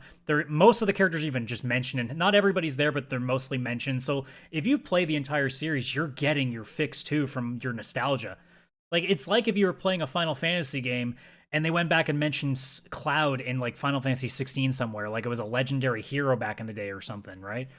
Like, it really was that equivalency. Yeah. Like, if you were growing up with those games, like, it almost feels like you're getting nostalgia in with this new property. It's crazy to me that it's why I get why some people try to say you have to play all 9 games, but like, I still think the 4 stand on their own. I'm definitely going to try and play Trails in the Sky because I really want to. And I actually really like the graphical style where it looks like a PS1 game. I think if I have a dead spot, I'll give it another shot, because I didn't mind what I played. Again, it was just that part of my brain that's like, man, this looks so old. My brain's not wanting to deal with it. That's the thing, like, PS1 is. I can definitely see that. There's certain consoles where the games are timeless, but PS1 is not one of those consoles. I'll put up a little bit of footage of Trails in the Sky before I finish up, just so people can get an idea of what they're looking. Because I'm sure most people will watch it and be like, oh, that's no big deal to me. It's just, for me, it ended up being like just a little off, just enough that I'm like, because I think it kind of has like I feel like it had like a Grandia or yeah, no, if you were Xenogears talking like look original to it when I was PlayStation looking. Dreamcast RPGs, 100%. Yeah, that's what the it series looked looks like now, like, or back then, like that's what they came up as. So they're still they really do look reminiscent of like a PlayStation or Dreamcast RPG. And I'm not saying it as a bad thing, because apparently they're really good games. It's just, as a game, like, can I get the battles in somewhere in this? There we go. So it's still very, like, it really does remind you of like Grandia, Breath of Fire 3 and 4. Like, it does give you those kind of vibes. Yes. It's very tune RPG. It almost looks like something that somebody would make an RPG Maker. Yeah. And I love this style. This generation of fucking JRPGs. Like, I loved PS1 and not like even before PS2. Like, a lot of this would be like PS1 and Dreamcast. Like, these RPGs like hit home for me. So when it was Xenogears, Grandia. You would get your fix from that, I think. I think you would definitely enjoy it more. Like, I think I would get it for sure. And then I like to start there and then work my way up to what it's made to be now, like with Trails of Cold Steel 4 and the graphics that it has now and everything, so I can go through the whole journey of and the it's crazy upgrades too, and because the graphics next game in and line, everything. which I think is called Hajimari no Kiseki, I can't remember what the English translation is. I think it's like Trails. I think it's roughly translated to Trails of the Beginning, I think. I thought it was. I think the translation was "suck it, Adam." Okay, if Hajimari no Kiseki wants to pull its pants down and show its meaty cock, I will suck it. It's earned that. You know what? It's earned, and you know what? He's probably a really gorgeous anime boy too, so I think I'm down. Anyways, but that was not where I was expecting this to go to. Well, that's where I'm taking it, because yeah. Okay. Yeah. So speaking of things possibly sucking dick, there's my best segue for the day. E3. I was like, what story is this? Now it makes sense. So E3, and we're gonna probably go through a lot of these quickly, because I don't think there was like a major story anywhere. But E3 is just going to be a digital event, much like what Summer Game Fest was. Jeff Keighley's already said that he's still doing his own thing, so he's going to be separated from E3. Nobody is apparently signed in yet for this new E3, so that's worrying. I heard as well that you apparently have to still pay a undisclosed 6-figure payment just to still get in the E3 festivities, even though it's digital only. Which is weird. Because, like, if you're Sony or Microsoft, why are you paying money to just hit play on a video? I kind of you could just go with Jeff Keighley. Why they're doing it, because, in all fairness, a digital event will probably bring in a larger audience, especially if it's a alpha level game like God of War being unveiled. I understand the Well, if they're releasing demos and stuff, which is apparently part of the plan, that they might have more demos available, I think they should be doing that regardless of whether it's a digital or physical show anyway. The fact that like there's this massive demo floor at E3, but you have to be in there to be able to play it. You as a gamer should be able to download a Sony demo off of the PlayStation Store to try it yourself. I don't think that's right to only keep it to the press and the few paying customers that can make it out there. I hope that going forward, that if they do plan on doing demos to go with E3 this year, that they make that a permanent fixture, because it'd be nice for people to get to see some of these things if you have the chance to play the alphas. Yeah, absolutely. I mean, I think we were all in agreement too that demos it'd be nice if more demos existed, period. Oh yeah. But like, just your thoughts, guys. What do you think about the idea of E3 doing a digital event, especially with the potential of like maybe not that many companies actually wanting to get involved because they can just do it themselves? So I feel like it almost has to be a physical event to matter. So when I was talking to you guys about this earlier this week, when we went to EGLX in Toronto, we had a blast there, but that's because it was a fan event. Like, it wasn't just like a corporate showcase. It was like, hey, we get to see some indie developers. There's actually a retro arcade here. It also isn't massive, and you wouldn't have to stand in line for 4 hours to try the new Nintendo game. That's true. No, that was there. What I mean, like every game that would be on the show floor, you would be sitting there for like there are stories all the time of people that just wanted to play like the new like Resident Evil demo when it's on the floor, and you're standing in line for 3 hours just to do it. And it's like, dude, like nothing's worth standing in line for 3 hours for. I get that, but what I mean is that E3 is a consumer event. It's a shareholder event. They're definitely opening up to people now that they're letting people in, but it's still definitely, it's still a shareholder event for sure. Business event. So when I think of E3, I'm like, okay, I can't wait to see the trailers online. It's not like, oh shit, E3, I wish I was there. Like the one thing about E3 that I think I defend is just the fact that everything's in 1 3-day set time, so you can get all the hype in that one bit. Because as much as we all love Summer Game Fest last year, it was so fragmented and really like it was really all over the place that it was kind of hard. Because some weeks there was a bunch of shit and then there was nothing. So it was really weird. At least with E3, you know, these 3 days, you're getting everything. You're getting everything for the next 6 months, and like stuff that you're going to see down the line. So you know what you're getting ready for around Christmas time. Whereas like the Summer Game Fest, it was like, here's a bunch of shit, and then here's a bunch of shit, here's a bunch of shit, and almost none of it was like big. It was just a bunch of stuff. It was almost too much. The way I look at E3, it's just a corporate event. It's not really designed for fans. And in all honesty, besides the demos there, I don't think this event needs to be done in a physical environment because it's not designed for fans. I think the only way that it survives would it have to transition to be like that for fans. It would almost have to be like another PAX. I think that's the only way that they can survive at this point. You know what? I agree with you, but will they actually do that? I don't think so. That's up to the ESA themselves because they are a board of game industry executives. So it's really up to them. It's up to what they want it to be.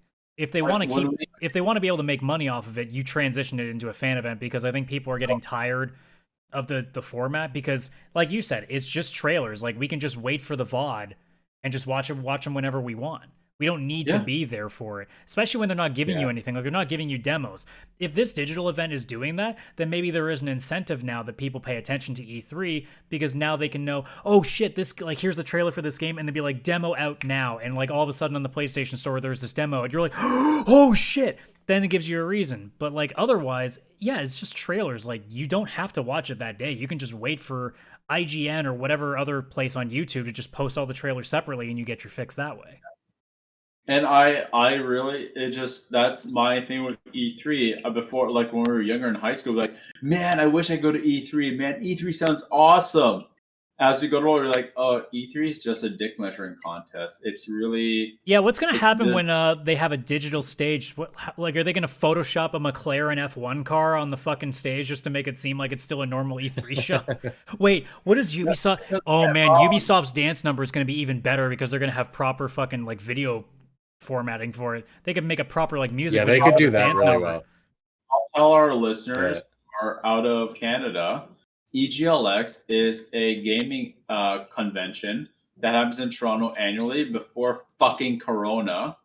And Chris, Adam, and I have gone there a few times, and it's just fun. It's like 5 to 10% the size of E3. It's mostly indie developers. There is some esports stuff because I think it started out as an esports convention. It still kind of is, but it's kind of evolved into being a little bit more than that.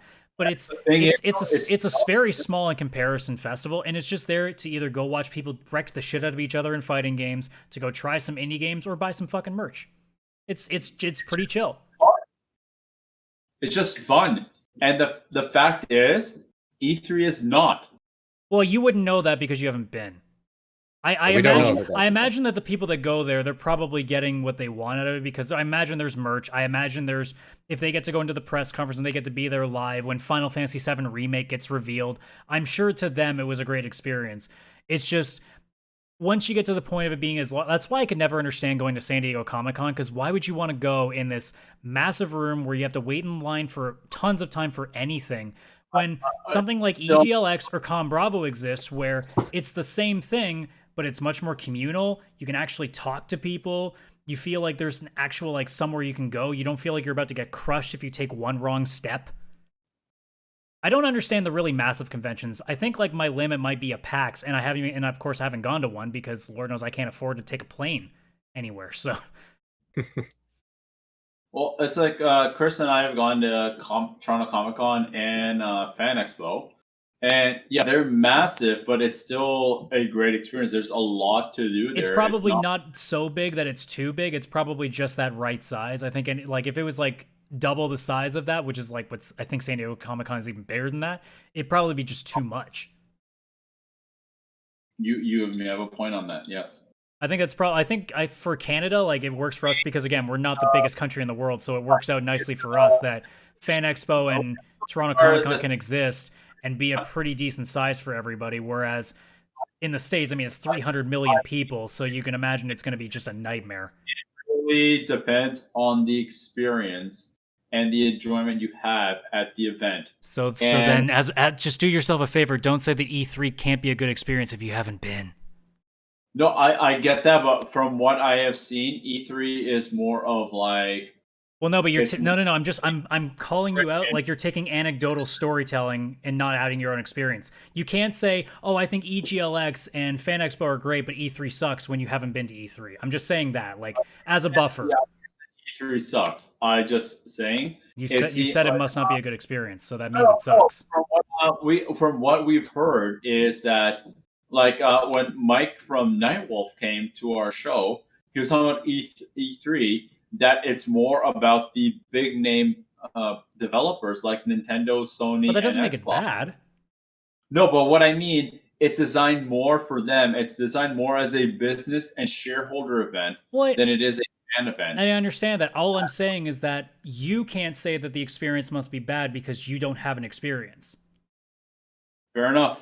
Like, I'm not going to say that E3 must be shit to go to because I wouldn't know. I go and watch the streams and I'm like, ooh, this game looks cool. Oh, that's good. Holy shit, they announced that. That's my E3. So I can't really say anything bad about it. I just know from what we've read that they've been struggling for a while and more companies have been pulling out. So it's more, I'm not saying that it's a bad experience. I'm just saying its survivability is starting to go down. Yeah, absolutely. Because the thing is like, let's face it, if all of us got the chance to go and sit in on the Sony press conference, if we got invited to go, oh my god, we'd fucking go.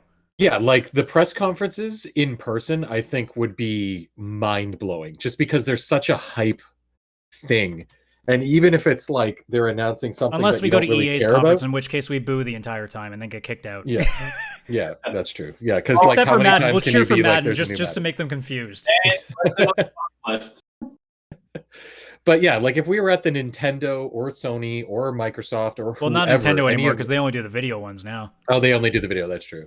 But if we were at any of those press conferences, we would have been fucking losing our minds. We would have loved just collectively. Like, we would have hugged each other when they announced Final Fantasy VII Remake. Yeah, and we all would have hugged each other when they announced Marvel Avengers without knowing how bad it was going to turn out. Also true. I think that's so true. Each other after like the the next Arkham game, and also the Suicide Squad Well, game. I think not these trailer announcements they did, because they were just film trailers. Like, I want proper gameplay trailers before I start hugging.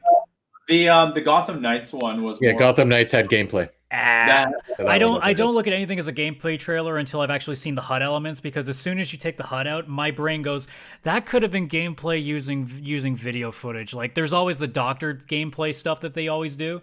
So I'm always like, I want to see HUD because that guarantees it's gameplay. Yeah.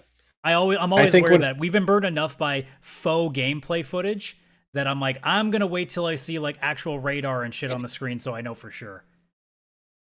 Yeah. Like, I would love that. Also, if we give were us at more E3 demos, and then all we that can kind really of tell stuff. what the gameplay trailer is. That's true.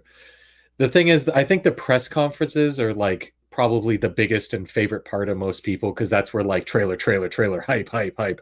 Oh my god, Keanu Reeves on stage. Like, it was just random awesome shit happening over like a 2 hour period, We would and then it legit was over. fanboy the fuck out on Keanu. Can you Oh, yeah, imagine like, being there in imagine person we for were the your ones who breathtaking? yelled. Imagine we were the ones who had said "you're breathtaking," and then he said it back to us. That shit could have happened if we were And there. the VCR but Podcast as we collective co-host penises grew 3 times larger that day. But like last year, obviously they didn't really have it. Or wait, did No, they they even have didn't have one E3, at or all. was it just canceled? They straight up Yeah, they canceled didn't have it last anything. year. That's why Summer Game Fest existed. Yeah. So Summer Games Fest, I loved it, but I did not like how spread out it was. It was like, oh, it's going to be a whole summer. It was like, I okay, hope now that Jeff's it's had like- a chance to plan that he'll like be like, okay, this week is going to be like all of it. And not mixing it 'cause up they with did because come out IGN saying- did their own thing. It was really fucking complicated. Yeah. Jeff Keighley, I think it was him specifically, said that it's going to be more condensed this year's Summer Game Fest. It's going to be much more condensed. So I'm hoping that means like here's a week. Because it'd be really everything. cool to have They have more E3 time in to June plan. and then have like Jeff's thing in August, so we could have like a special, like almost what's the word I'm looking for, like a complimentary, like almost like the dessert, Yeah. like E3's dinner and Jeff comes in with dessert. Like that'd be pretty Yeah, cool. I think that would be really cool, because I want E3 to stick around, because I still want those press conferences. Do they need to be E3? No. Could Nintendo, Sony, and Microsoft or whoever just talk and be like, hey, what They if could just pick we're their in- own days and just yeah, be like, what look, if every like, year we just like, all agree like this weekend we all do our thing. Yeah, you could do that Yeah, easily. we all just go this weekend, whatever you're going to do, you do your own digital thing. And I hope they make those digital things actually filmed in that press conference style. I do miss that, I have to admit. It just was that extra bit of hype. But even if they just do digital, none of that, and they just all went at the same time, same weekend, same week, that's all I want. I just want that like celebration week where we celebrate gaming, we see all the new stuff coming out, and we build up hype that we're going to talk about over the next 6 months. Because Vishal, I remember E3s back in like 2006 and like geeking out to you about the fucking Nintendo Wii and like some of the peripherals and shit that were coming out for that. Like the amount of talking we would do at work in between fucking schoolwork and shit was insane. It was like, there's a Wii balance board. Fucking Reggie's body is ready. Like, what Like the fuck? E3 has been that weird thing where it's like, it's almost like when you watch award shows and there's always like the big memories from each of like the good and the bad. Like there's always that game that's like, man, wasn't that a cool announcement? And there are other things where it's like, oh man, that went off like a fart in church, like Wii Music. Oh my god, I forgot that existed. I bought it, and I'm really sad to say that it was not even worth it. I don't even think that thing was worth $5. It's fucking horrible. Oof. But it's a hype builder, and I was younger back then, and I fell prey to the hype really good. Thank God I'm a much more of a wily veteran. Adam, I'd like to sell you something called Wii Music 2. I have Rocksmith now. I don't need shit. If you sell me like a Rocksmith with drums, oh, you have my attention. I want to be able to play a drum kit. And I know I'm really bad at doing that without like, look, this is really weird. You're not gonna believe this. I can't drum at all. But if you put me on Rock Band with Expert and you give me the hardest song, I can do that perfectly. But I can't play drums. If you put me with nothing in front of me and I can't even keep a beat, I can't even keep a bass like boom, boom, boom. I can't even do that. But if you put me in front of a Rock Band set with the screen on and Iron Maiden's Run to the Hills is on, I'm all over the place. I'm fucking in step. It's the weirdest shit, and I don't understand how that's possible. Maybe it's the visuals. It could be. It just could be the hand-eye coordination, right? Yeah, it's got to be. But that's the one thing. It's like I really want to get her to play drums again. I mean, I can't. I don't think I could do it here. I don't think I can noise-proof my apartment enough to pull that shit off. But no, not with drums. No, no. I'll stash them at your house, Chris, and I'll come to visit. Okay, deal. I'll have a drum room. And then Alex will be all like, I need is a house. No, Alex would love the drums. She's a metalhead, man. She would love it. Well, if I play it like shit, she won't. Oh yeah, she'll be mad at you.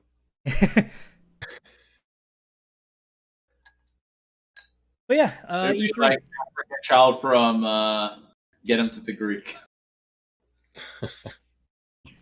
I didn't expect that to take as long as it did, but then again, this is us. I should know better. I'll quickly gloss over a couple of other stories. Forza Horizon 4, it's going to be on Steam in March. Just very small story. It's not a big deal. It's just, again, it's now an Xbox exclusive coming to something that isn't Xbox owned. So it's like Horizon. Oddly enough, it's not the first game with Horizon attached to it from another developer that goes on Steam. Adam, have you played the Forza games? I haven't played Forza since Forza Motorsport 3, and also that's because I haven't owned an Xbox console since 360. But it's the same as when Gran Turismo, when that comes out on PS5, I'm definitely going to get that at some point when it's cheaper, because I totally want to play a really good racing game on that console now. But it's like any other simulation racing game. They're pretty good. They're pretty legit. Yeah. This one is beautiful. I've played it a bit on the Series X on Game Pass, and holy shit, even just the rain effects and the amount, just I feel like a lot of racing games are more just hey, look at what our console can do. Oh, there's no shock in that there's always a new racing game within the first 12 months of a new console, because they gotta show them graphics. Yeah, and this one's a shit ton of fun. Even just going into the game. Or was the launch title for the PS2? What was that? Yeah. Gran Turismo 4 or 3? I think it was 3. I think it was 3. Yeah, it could be. But yeah, I mean, it's again, this isn't that big a deal. It's just cool to see now more Xbox exclusives going to it's something that isn't a Game Pass, because obviously I think is Halo on Steam, or is it just Game Pass still? No, Halo. That's why I thought it was weird when they announced this was coming to Steam. It reminded me that it wasn't there, because the Master Chief Collection is there. Flight Simulator's on Steam. State of Decay or whatever that's called's on Steam. Sea of Thieves is on Steam. Grounded, that new one by Rare, is on Steam. All the Xbox exclusives are on Steam except Forza. For some reason, Forza was the only one not on Steam. Which seems like it would make, of all the places it would be, because obviously the PC is the one where you see more people with the driving wheels. Yeah, and this Forza Horizon 4 was on the PC version of Game Pass. So they had a PC version of it, but you could only get it in Game Pass or the Microsoft Store. You could not get it on Steam. So maybe they just forgot. They were like, oh, fuck. They just quickly put the last one on there. Well, they haven't forgotten now, and now more people are going to get to enjoy that game. So remember the story we did a couple of weeks ago where we talked about how Mass Effect missed out on content because of Fox News? Well, remember how I talked about how Andromeda was missing a lot of content, aka alien races, because there was only 2 in the entire game? So apparently, they planned to have over 10 different alien races in the game, and they cut most of them for budget issues and cosplay, because they thought people want to cosplay the races, so they made them more human-like.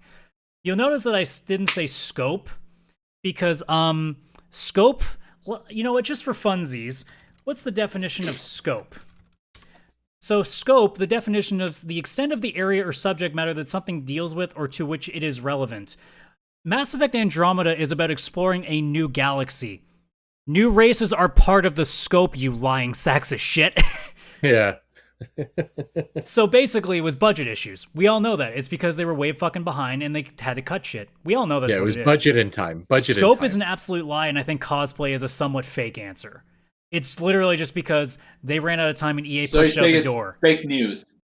And a lot of people that worked on the game were saying, man, there was some cool shit we were working on too. And I'm like, I figured you were, because we all thought the game was going to be amazing, and it fucking sucked. Yeah, it did. And then last but not least is just a fun art, and I actually mean this honestly. It's a fun article. So it's 2021, and you know what was a really good year? 2001. So all of these games are turning 20 this year. So I will go in order of this article that GameSpot did. Some of you will know this, some of you won't. Vishal will be like half and half, I think, on most of these.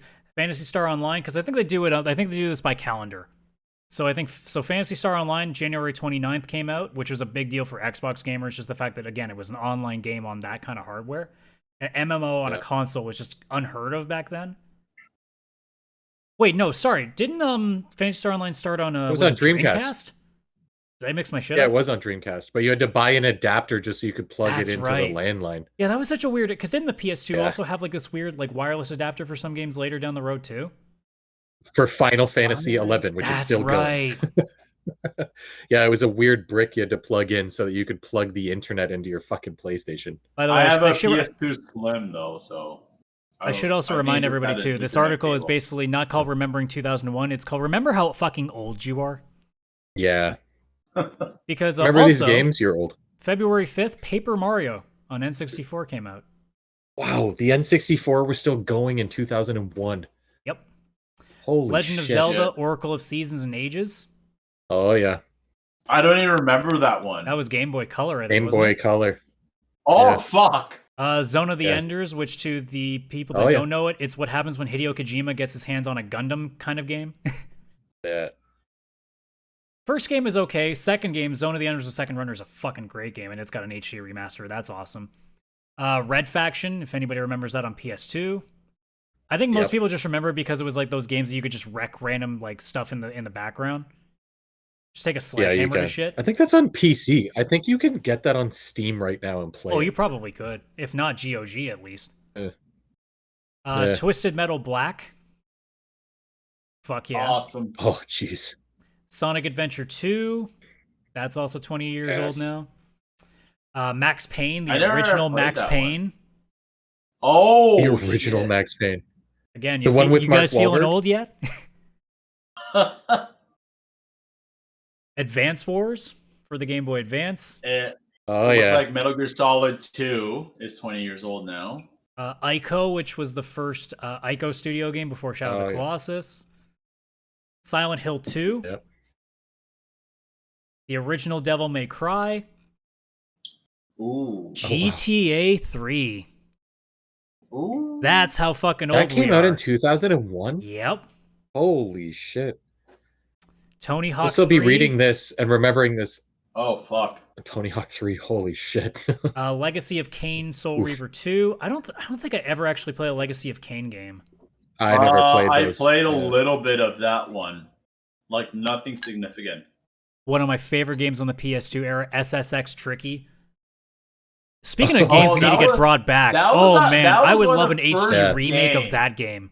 Oh, man. That was one of the first games on the PS2 that people were like, hey, this shit's awesome. It was also like one of the first games on like gaming that I remember like telling people, man, the soundtrack on these are so good. Yeah, the soundtrack was good. I do remember that. Golden Sun. Oh, I've always wanted to play that. Metal Gear Solid 2 Sons of Liberty.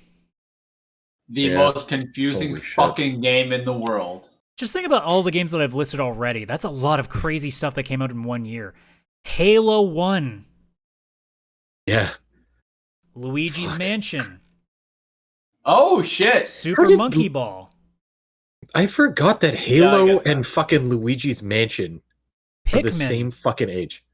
Oh my god, and Pikmin? Super Smash Melee.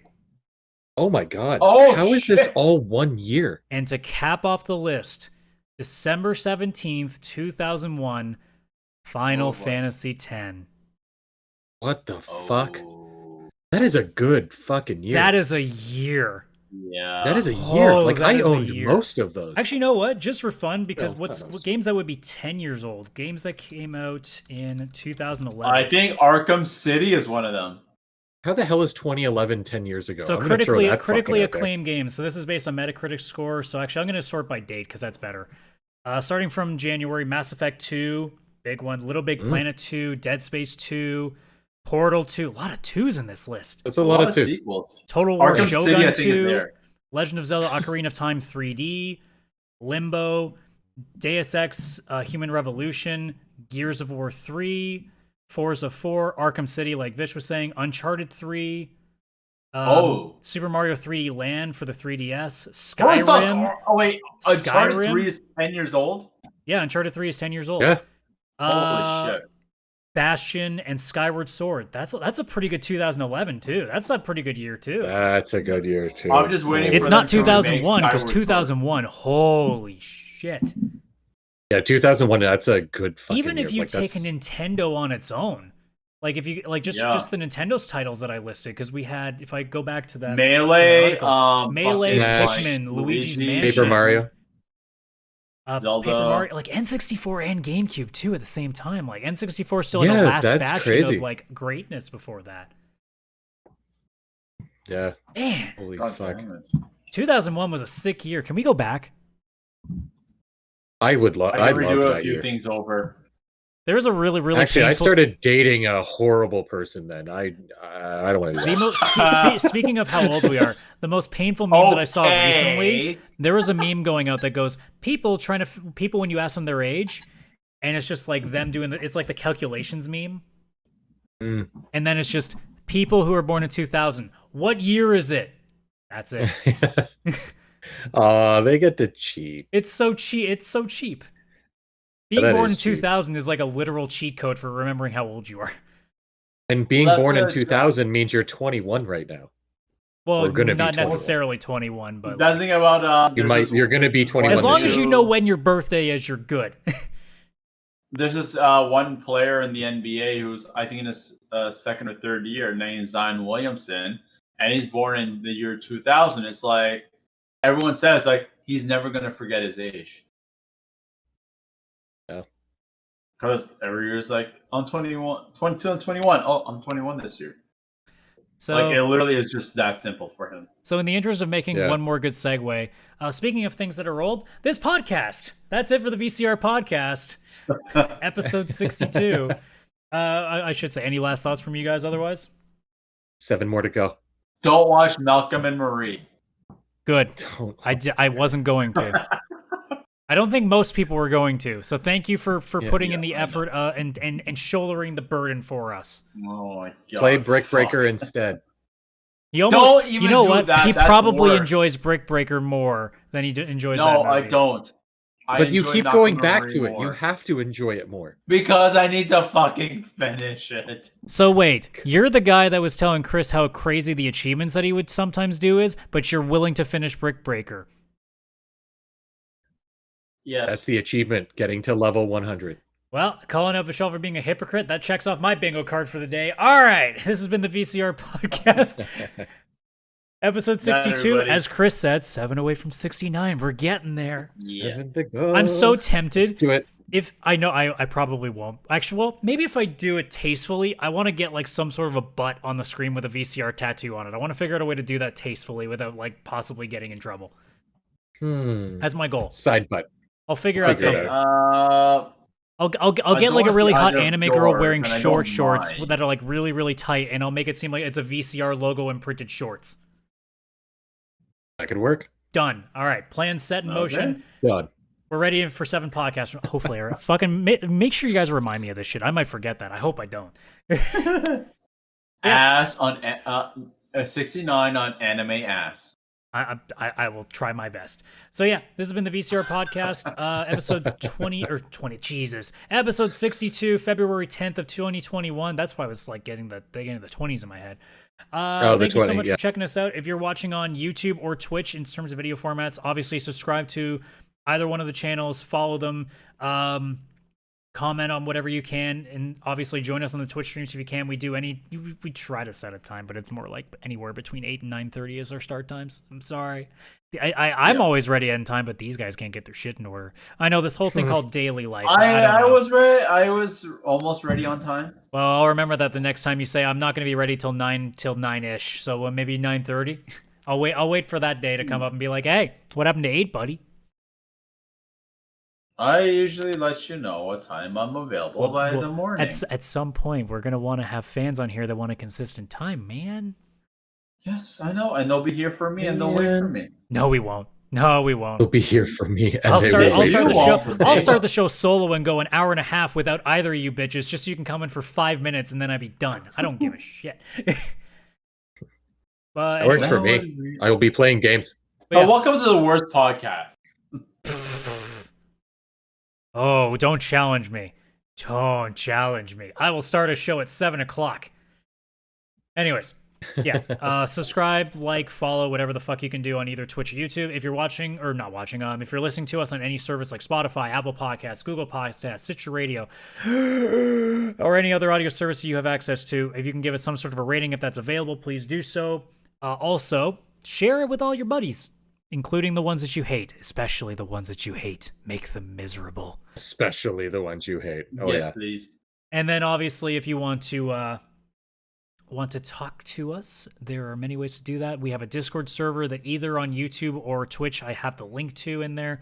I don't know if I have an email specifically for Q&A for our podcast, but I do have askcsradical@gmail.com as a possibility. But otherwise, all the stuff, like social media-wise, if you're watching the video version of the podcast, that stuff's there on the screen at all times for you to go if you want to follow us on Twitter or Instagram.